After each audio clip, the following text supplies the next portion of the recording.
আজ 24 শ্রাবণ 1431, 8 আগস্ট 2024 গণপ্রজাতন্ত্রী বাংলাদেশের অন্তর্বর্তীকালীন সরকারের প্রধান উপদেষ্টা ও উপদেষ্টাগণের শপথ গ্রহণ অনুষ্ঠানে আপনাদেরকে স্বাগত জানাচ্ছি।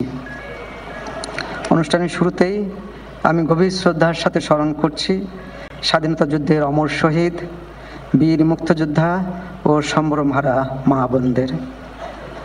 আমি সাম্প্রতিক ছাত্র জনতার গণঅভ্যুত্থানে সকল শহীদের প্রতি গভীর শ্রদ্ধা জ্ঞাপন করছি এবং তাদের বিদেহী আত্মার মাগফিরাত কামনা করছি। তাদের প্রতি সম্মান জানিয়ে আমরা এখন 1 মিনিট নীরবতা পালন করব।